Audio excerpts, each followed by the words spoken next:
তুমি আমাকে জেলে ভরে দিতে পারো, তুমি আমার গলা কেটে দিতে পারো, কিন্তু আমি একটা বিশ্বাস করি, बंगाल की टीएमसी सरकार तोलाबाजों, अपराधियों और भ्रष्टाचारियों का अड्डा बन गई। हम लड़ेंगे, हम खेलेंगे, हम जिताएंगे। आज पूरा बंगाल कह रहा है 4 जून 400 पार।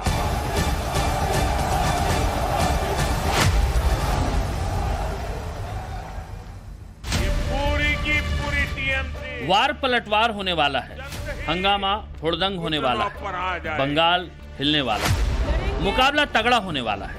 जी हां, 42 लोकसभा सीटों वाले पश्चिम बंगाल में इस बार जबरदस्त फाइट देखने को मिलेगी। 400 पार के मिशन को लेकर आगे बढ़ रही बीजेपी ममता बनर्जी की तृणमूल कांग्रेस को न सिर्फ चुनौती देने के मूड में है, बल्कि एक बड़ा उलटफेर लाने वाली है।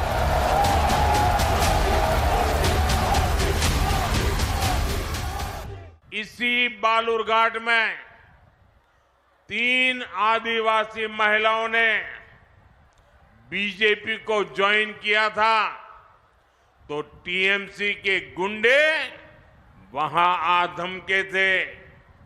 टीएमसी के लोगों ने उन महिलाओं को घुटनों के बल बैठाकर माफी मांगने को मजबूर किया।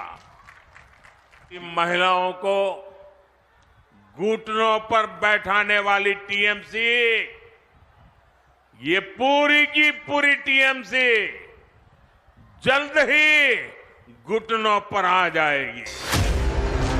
पश्चिम बंगाल के रण में महिला और मुसलमान वोटर बड़ा फैक्टर है और ममता का फोकस भी इन्हीं पर है। बीते 12 सालों से पश्चिम बंगाल की सत्ता पर विराजमान ममता अपने कोर वोट बैंक को पाले से खिसकने न देने के लिए पूरा माहौल गरमाने में लगी है। अपने आक्रामक तेवर और बंगाली भाषा में वो मंच से उकसाने और भड़काने वाले बयान दे रही है। No NRC, no CAB, no uniform civil code, সব মানুষের অধিকার তার নিজস্ব অধিকারের মতো থাকবে। আর আমার সাথে লড়তে গেলে জেনে রেখো, তুমি আমাকে জেলে ভরে দিতে পারো, তুমি আমার গলা কেটে দিতে পারো, কিন্তু আমি একটা বিশ্বাস করি, मुद्दा लाख बुरा चाहे तो क्या होता है, वही होता है जो मंजूर खुदा होता है। जिस एनआरसी और सीएए को लेकर ममता अपने वोट बैंक को साधने की कोशिश कर रही हैं, उसी वोट बैंक पर मोदी सटीक और करारा हमला कर रहे हैं। घुसपैठियों पर निशाना लगाते हुए मोदी कह रहे हैं कि ममता ने पूरा पश्चिम बंगाल उन्हें लीज पर दे दिया है। टीएमसी ने एक तरह से बंगाल को अवैध घुसपैठियों और अपराधियों को लीज पर दे दिया है। इसलिए बंगाल सरकार घुसपैठियों को संरक्षण देती है और कानूनी शरणार्थियों को नागरिकता देने वाले सीएए कानून का विरोध करती है। अपने तीखे तेवर और आक्रामक हमलों के लिए जानी जाने वाली ममता बनर्जी ने रामनवमी को लेकर भी खूब माहौल बनाया था। लोगों में यह डर बिठाने की कोशिश की थी कि रामनवमी पर बीजेपी दंगा कराएगी।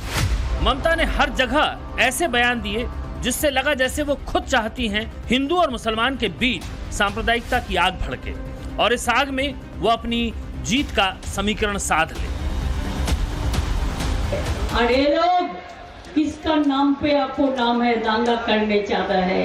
कोई दंगा करने अगर आते हैं, आप चुपचाप रहो, माथा ठंडा रहो, बिल्कुल आप रहे कुल, हम रहेगा कुल। उसको दाना फसाद का चक्रांत हम नहीं करने देंगे।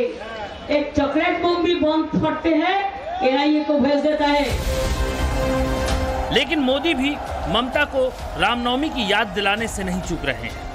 आज बिहार के गया और पश्चिम बंगाल के बालूरघाट की दोनों रैलियों में मोदी ने जनता जनार्दन को रामनवमी की याद दिलाई। टीएमसी ने हमेशा की तरह यहां रामनवमी उत्सव को रोकने की पूरी कोशिश की, सारे षड्यंत्र किए, लेकिन जीत सत्य की ही होती है।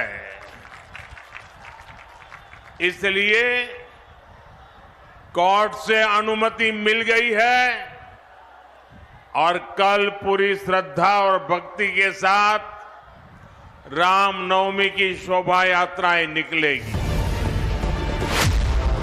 ममता को इस बार पूरी तरह पटखनी देने के मूड में बैठी बीजेपी के पास भी खूब हथियार है। बंगाल में अपराध और गुंडागर्दी को लेकर बीजेपी आक्रामक है। पश्चिम बंगाल के बालूरघाट में मोदी ने महिलाओं के साथ होने वाले अत्याचार और टीएमसी के गुंडों की ज्यादती और संदेश खाली को लेकर ममता पर करारा वार किया। हमारे बूथ सभापति की हत्या की गई।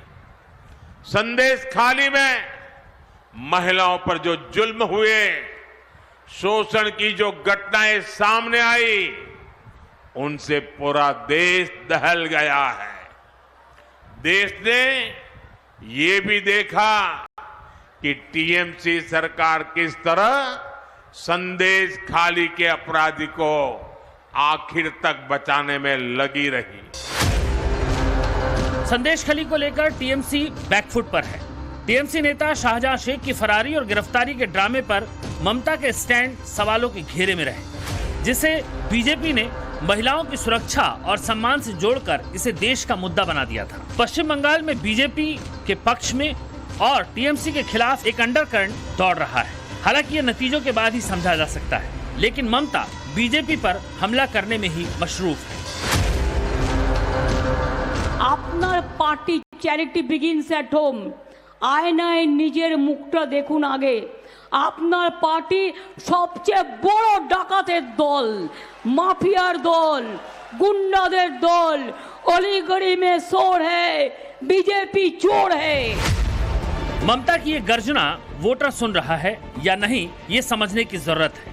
अगर आज चुनाव हो तो क्या रहेंगे पश्चिम बंगाल के नतीजे, इसका बिल्कुल ताजा सर्वे हम आपको दिखाते हैं। ये सर्वे ईटीजी टाइम्स नाउ नवभारत ने किया है।